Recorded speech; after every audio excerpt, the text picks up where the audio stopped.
Hey there, On Tracker. Scott Graves here from the On Track Music Guitar School, and we've been bluesing away. We've learned some cool new chords. We've learned some different shuffle moves, some different things to make the blues kind of enhance what we're doing and give us some different options to play, okay, over different things. And we're going to continue with that right now. We're going to talk about a new rhythm feel, and we're going to talk about specifically what is known as a swing feel, okay?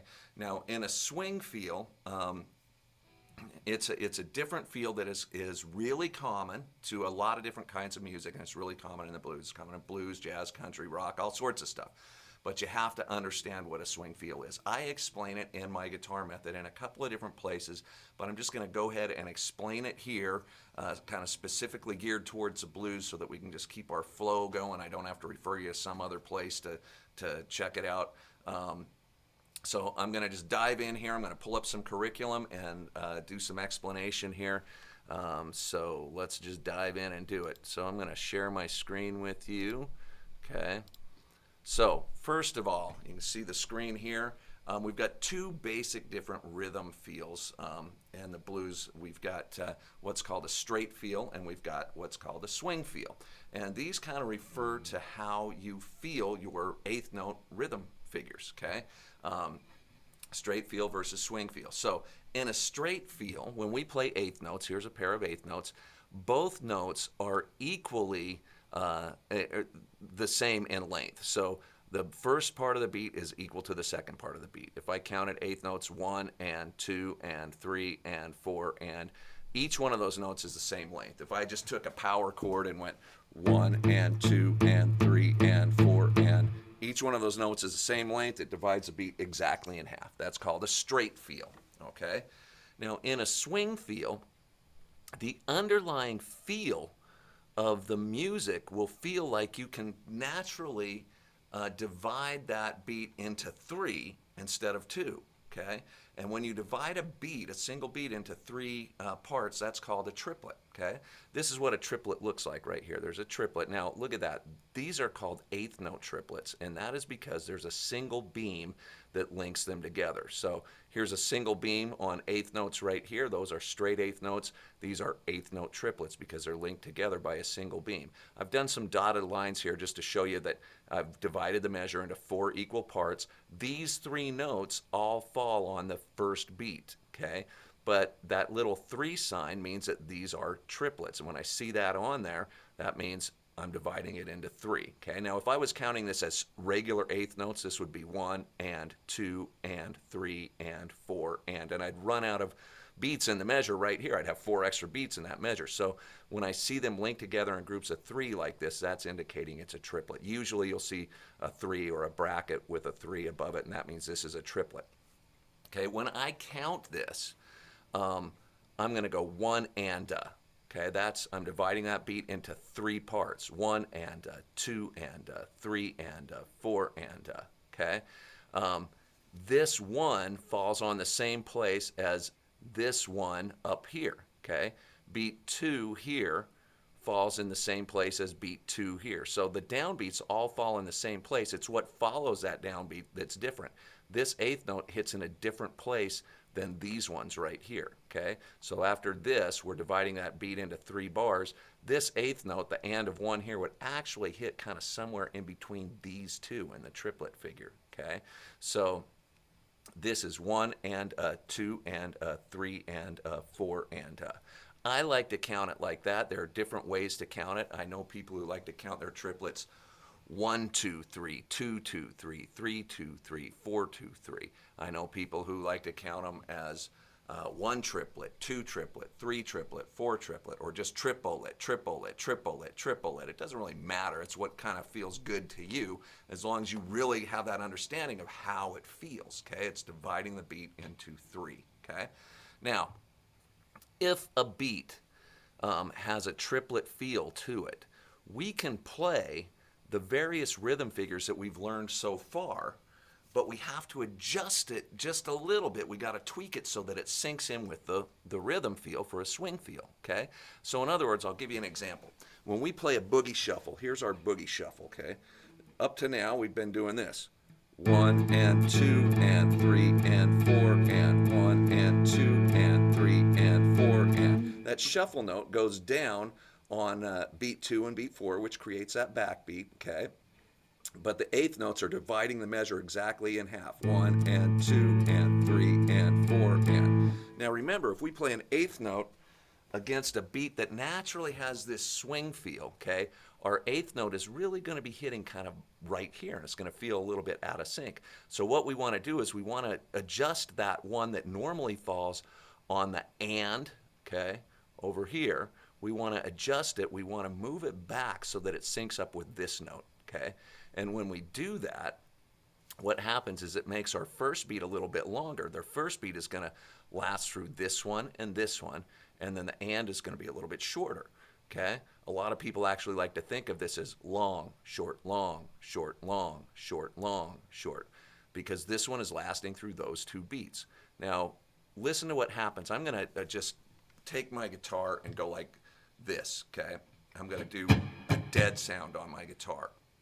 And I'm gonna make my guitar line up with this 1, 2, 3, 4, and I'll count 1 and a 2 and a 3 and a 4 and a, so you see where these hit. I'm gonna count triplets, 1 and a 2 and a 3 and a 4 and I'm gonna play what would be known as swung eighth notes. I'm gonna play on this downbeat and this upbeat.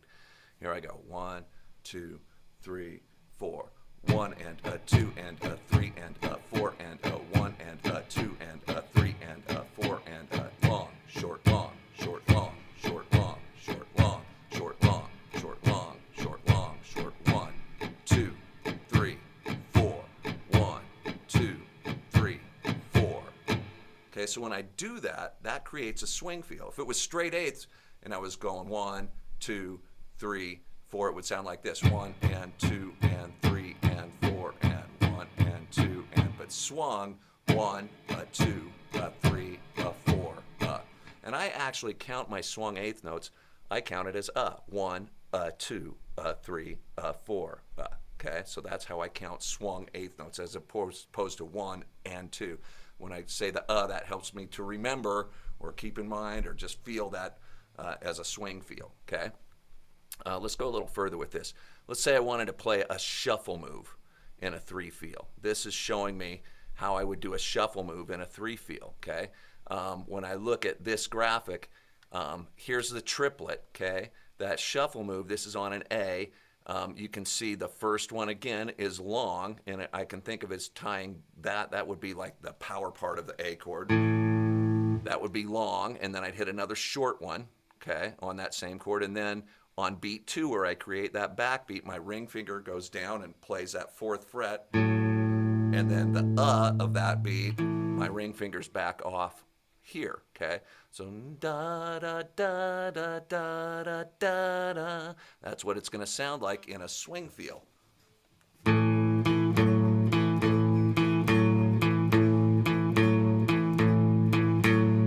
And definitely in the swing feel, I like to play this as an upbeat. That helps me to feel it. Down, up, down, up, down, up, down, up. In a straight feel, I might not necessarily do that. In a straight feel, a lot of times I play them all down, unless it's really super fast. Then I'll switch to down ups. But in the swing feel, I definitely like a down, up, down, up. That gives me the feel of the swing, and I just get that groove going in my head, okay? So again, this graphic is showing you that technically what you're doing is you're tying that first note to the second note in the triplet, which creates a longer downbeat. And then the last note in the triplet is played on the which is a short beat, okay? And again, if I did that, I could think of long, short, long, short, long, short, long, short, long, short, long, short, like that, okay? Now, I'm going to show you something really quick here. Going to go to share another screen with you. Share a Guitar Pro screen. Let me stop sharing here. And share screen. Let's pull up Guitar Pro, share. Okay. So here's my Guitar Pro. Okay. Now, what I'm going to do here is I have got, just ignore what's written in the tab. I've muted out the clean guitar track and the bass track on this. We're just going to listen to the drum beat. Okay. And this drum beat is the drummer's doing it in a way that it's a swing feel. Okay, the drummer will do something different for a swing feel than he does for a straight feel, and it's going to help us to. It's going to just establish this swing move. Okay, so I'm going to play the drum beat, and I'm going to count it for you. And the first thing I'm going to do is I'm going to play straight eighth notes against the drum beat, and you'll see that it doesn't quite sink in. Okay, show you what I'm talking about. I'll just play an A chord against it, an A power chord against it. Here's the beat. Hold on, let me. Oh yeah, okay. Here we go. We'll try that one more time. Here's the beat. Hold on. I gotta highlight this, or else it's gonna do weird things to me. Okay, let's try this again. Here we go. 2, 3, 4. Now listen. I'll let you listen to the beat for a second. Okay, now if I play straight eighth notes against this beat, it sounds like this. It'll sound like.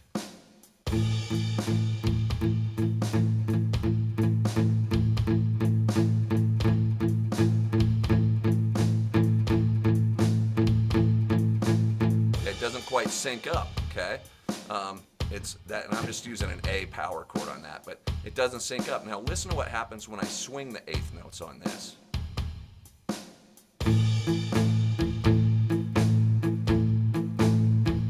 See how that syncs up right there? All of a sudden it's sinking right in because I'm playing a swing feel, and that's because the beat that the drummer's doing has a swing feel to the beat, okay? So the moral of the story on that is that if you play a straight feel against a swing feel, it's going to sound out of sync, okay? It's going to sound really out of sync. Especially as you get like, you start to solo or you're vamping, you know, one guy's doing this and you're doing a vamp with a swing feel, or vice versa, you're going to go, why isn't this lining up? And you got to understand whether it's a swing feel or whether it's a straight feel, okay? So let's go back. I'm going to share my screen with you again. A couple more things about the swing feel. Whoops, I got to push screen share. Okay, there we go. Okay, so there are some different ways that we can indicate a swing feel or write a swing feel, okay? Here's one way that we can do it.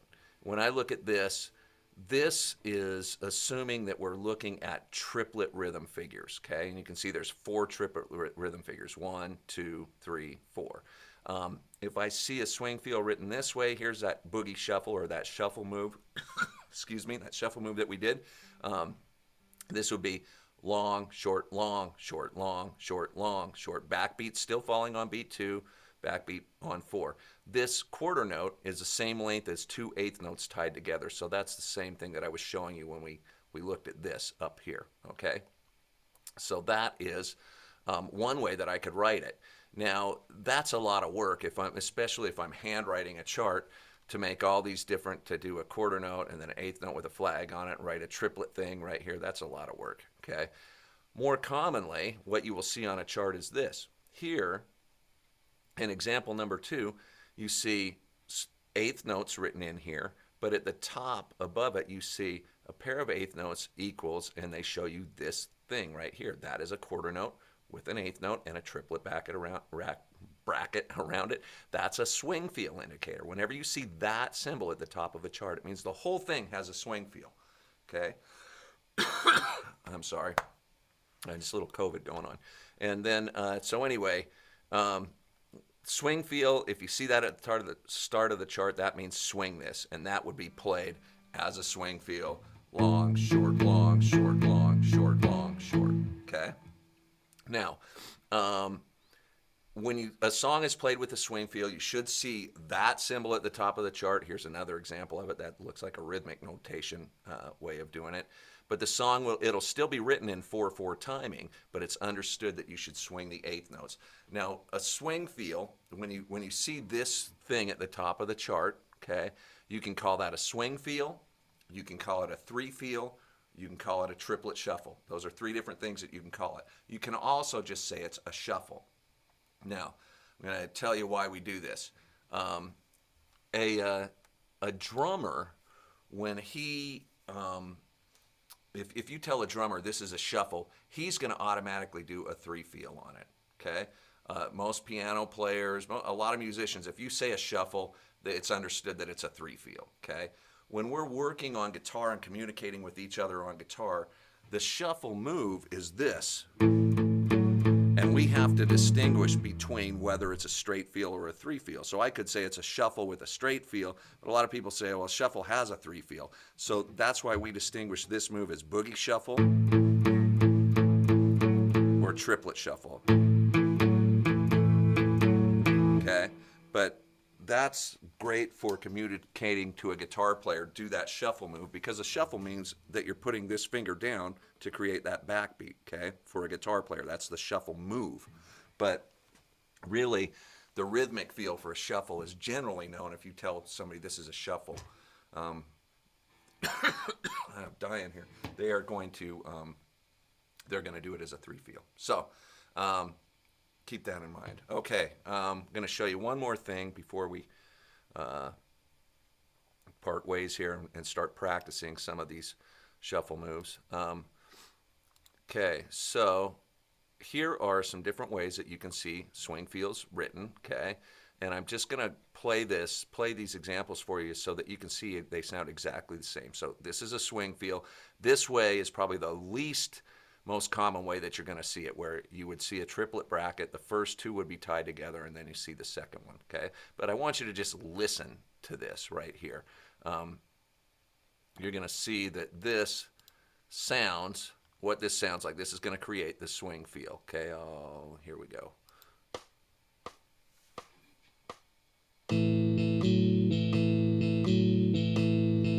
So there's that swing feel, okay? So that's one way we can write it.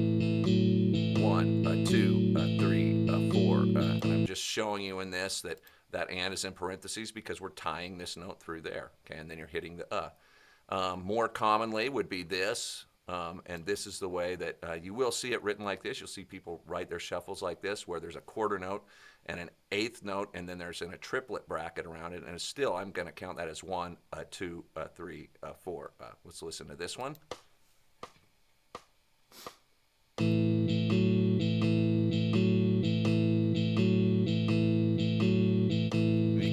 That is the exact same thing. Didn't sound any different, okay? And now we're going to prove my point with this one down here. I told the computer, okay, do this where a pair of eighth notes equals this one right here, and that's the swing feel. That means every pair of eighth notes is going to actually be swung, okay? And we'll play this one, and you'll see what it sounds like.